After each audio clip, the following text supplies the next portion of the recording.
At long last, Jermaine Jackson, Michael Jackson's older brother, confidant, and fellow star, has broken a silence that spanned decades to deliver a confession so seismic that it has fundamentally shaken the foundations of what we believed about fame, family, and the cost of silence. He revealed not tabloid gossip or sensational rumors, but the lived truth of a brother who ascended to global superstardom while being emotionally orphaned and imprisoned by the very myth the world adored. And in a voice heavy with regret, he described the childhood trauma orchestrated by their father, Joe Jackson, who demanded perfection as a condition of love, shaping Michael not as a carefree boy but as a machine built to hit notes and break records only to crumble inside. Jermaine shared moments of deep emotional fracture, Michael sobbing backstage when told the performance wasn't perfect, refusing to age, strip down, or embrace vulnerability, paralyzing himself in hotel rooms with fear, refusing therapy until it was too late, all while the Jackson family, record labels, management teams prioritized image over intervention, performance schedules over hospital stays, brand over brother, and, as Jermaine told it,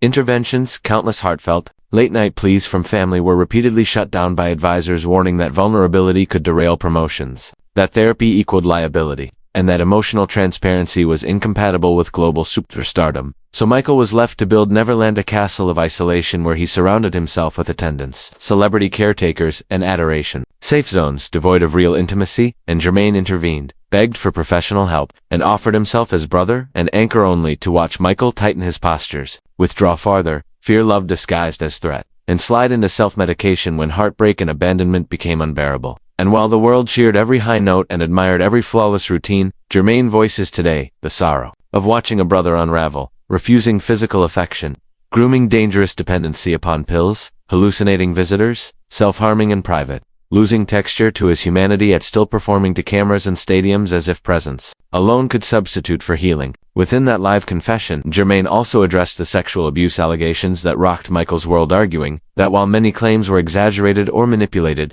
they emerged from his brother's impaired capacity to form healthy, adult boundaries, molded by a childhood in which approval was measured by applause and intimacy was impossible without cameras or contracts, leading Michael to seek affection where it existed, but blurred lines inevitably caused confusion, misunderstanding, and desperate behavior that fed opportunistic accusations and institutional shaming. And as Jermaine spoke of these storms with both sorrow and moral clarity, he shattered silence not to condemn Michael but to humanize him, to demand compassion for the wounds beneath the myth, and to call for accountability not through scandal, but through truth-telling. His words lit a cascade of response. Fans who once worshipped the illusion now mourned the man. Mental health experts cited his stories and new proposals for safeguarding child performers. Music industry advocates launched fundraisers and health archives, and universities began teaching celebrity trauma as a lens rather than celebrity gossip.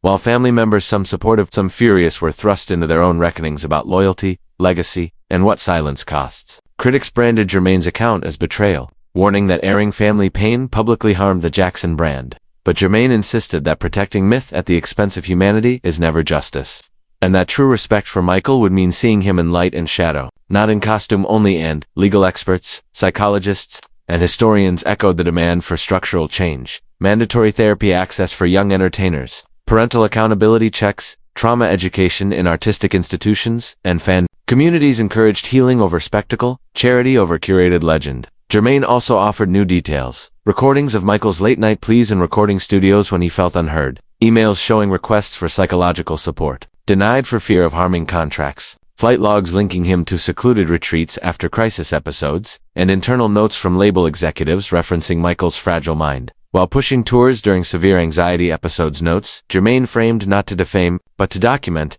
showing a life spiraling beneath the surface while the world gazed at the facade. When images of Michael's collapsing in silent sorrow during rehearsals surfaced, alongside Jermaine's narration footage never shown publicly, the emotional unit of fandom cracked. Viewers wept in silence, feeling grief not for a star, but for a brother lost in the machinery of fame. Survivors of abuse wrote Jermaine notes, thanking him for breaking the secrecy and making visibility a tool for collective healing. Media commentators declared the broadcast a pivot point, calling it a cultural reckoning, a family confession with global resonance, and the moment celebrity worship met deep regret, while music executives quietly conceded that such pain-laced talent must come with care teams, legal monitors, trauma specialists, protocols now considered indispensable in childhood talent development. Even fans who once demanded flawless performance now asked, should we sing or should we listen? Should we mourn or mythologize? Should we make icons or care for souls? Jermaine's plea was simple, hear me. not to break the legend but to save the man who lived inside it. And with those words, he recentered Michael's life from headlines to heartbreak, from concert stages to hospital corridors, from fanfare to fracture, compelling audiences to face the dormant belief that wealth and applause convert inner pain into privilege and that unless we break the cycle of silence, abuse cycles into legacy, and no amount of glory can cleanse what trauma has built. And as the final moments of his confession lingered in quiet reflection, you felt the weight of every brother unspoken for, every child silenced for image, every star reduced by Fanding Remain's voice echoed not as tribute nor revenge, but as mourning, confession, and call to the world. We must learn to love our celebrities not for their perfection, but for their humanity, and if that humanity fails, let compassion be the response, not scandal. Because Michael Jackson wasn't just a king of pop, he was a man who needed saving long before the world demanded he save them. Please don't forget to subscribe and hit the bell icon.